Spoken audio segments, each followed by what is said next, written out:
दोस्तों आज व्यवस्था की हम सीधी बात करेंगे। जो मेरे हाथ में जो कागज दिख रहे हैं, ये इतने ही खतरनाक हैं। अगर ये लागू हो गए तो देश 2 साल में, ओनली फॉर 2 साल में इतने काया पलट हो जाएगी जिसकी कोई सीमा नहीं है। ना ही मैं यूँ कहूँगा कि देश 2050 तक आने वाले टाइम में ये होगा। आपकी वोट दो तो आने वाले टाइम में ये होगा, नहीं। मैं ओनली फॉर 2 साल मांग रहा हूँ।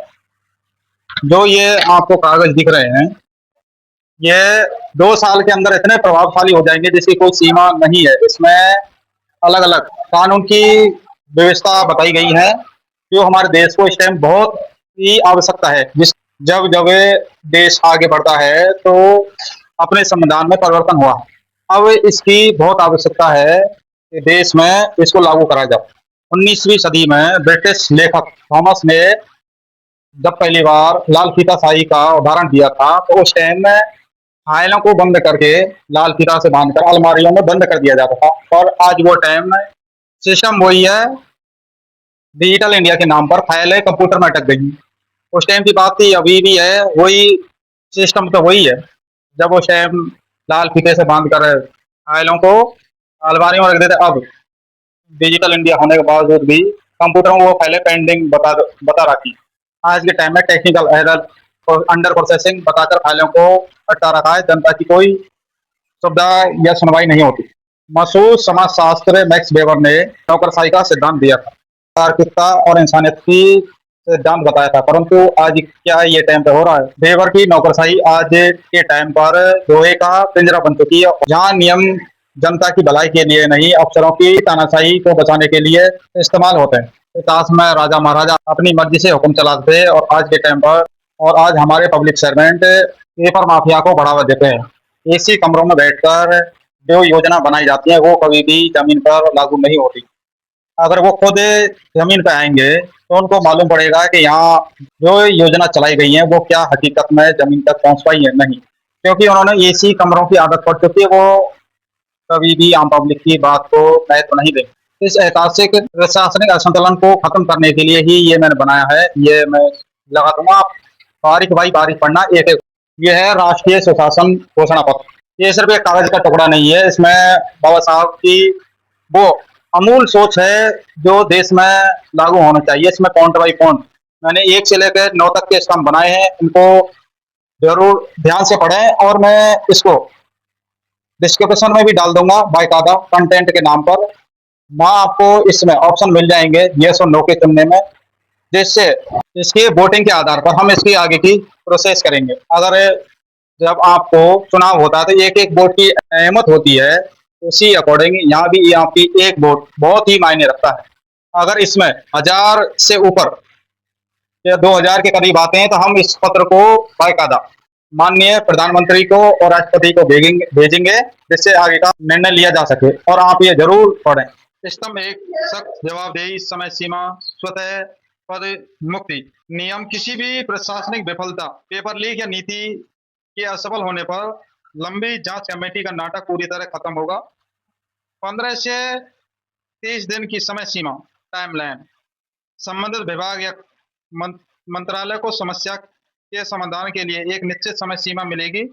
स्वतः पद मुक्ति, यदि तय समय परिणाम नहीं आता है तो बिना किसी देरी के सिस्टम ऑटोमेटिकली संबंधित अधिकारी या मंत्री इस्तीफा या पदमुक्ति का आदेश जारी कर देगा।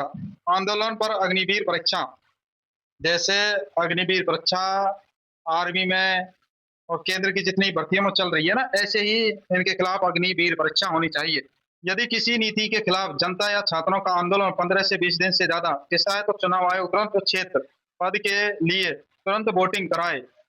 50% से अधिक विपक्ष में वोट डालने पर नेता को तुरंत पद छोड़ना होगा। स्तंभ 2, शिक्षा और आर्थिक क्रांति। 70% कौशल आधारित शिक्षा। नियम, केवल कागजी डिग्रियां बांटने वाली मौजूदा व्यवस्था को पूरी तरह बदला जाएगा। हुनर की ताकत, स्कूली स्तर से ही 70% पढ़ाई को व्यवहारिक और हुनर से अनिवार्य रूप से जोड़ा जाएगा। आर्थिक असर, जब हर हाथ में हुनर होगा तो देश का युवा केवल सरकारी नौकरी पर निर्भर रहने के बजाय खुद का रोजगार शुरू करेगा। युवा नौकरी मांगने वाला नहीं, नौकरी देने पाला बनेगा, जिससे देश की आर्थिक स्थिति मजबूत होगी। चीन की आर्थिक स्थिति मजबूत है। इंडिया से कम जनसंख्या होने के बावजूद भी वहाँ की टेक्नोलॉजी देखो आसमान छू रही है, परंतु हमारी इंडिया की टेक्नोलॉजी सिर्फ कागजों में ही रह गई है। विकसित भारत के नाम पर ठेंगा बता दिया जाता है। 70% कौशल होना चाहिए भाई युवा के अंदर। अगर ये नहीं तो ये रोजगार, ये नहीं तो ये रोजगार, कोई ना कोई सब मिलना चाहिए। सरकारी नौकरी के पीछे भागना बंद कर।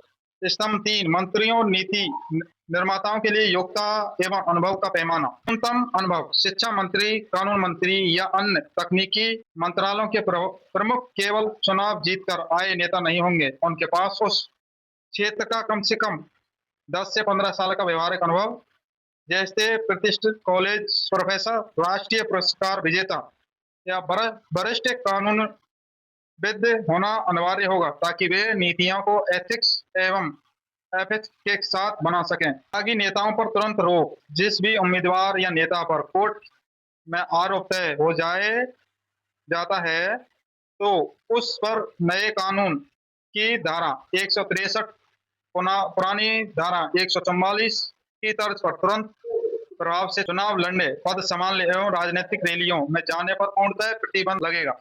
विशेषता आधारित सचिव स्तर, मंत्रियों के सचिव सिर्फ जनरल प्रशासनिक अधिकारी नहीं, बल्कि उस क्षेत्र का वास्तविक विशेषज्ञ, जैसे वित्त में अर्थशास्त्री, स्वास्थ्य में डॉक्टर होंगे। स्तंभ 4, 100% सरकारी और सामान्य स्वास्थ्य सेवाएं। निर्णय, देश में स्वास्थ्य के व्यवसायीकरण को रोकने के लिए प्राइवेट अस्पतालों को पूरी तरह सीमित या बंद किया जाए। केवल उच्च स्तरीय सरकारी सुपर स्पेशलिस्ट हॉस्पिटल होंगे। असर, जब देश के मंत्री, कलेक्टरों, जजों और अमीर उद्योगपति के परिवारों को भी उसी इकलौते सरकारी अस्पताल में इलाज करना होगा, तो अस्पतालों का स्तर रातों रात सुधरेगा और अमीर गरीब सबको एक जैसा विश्वसनीय इलाज मिलेगा।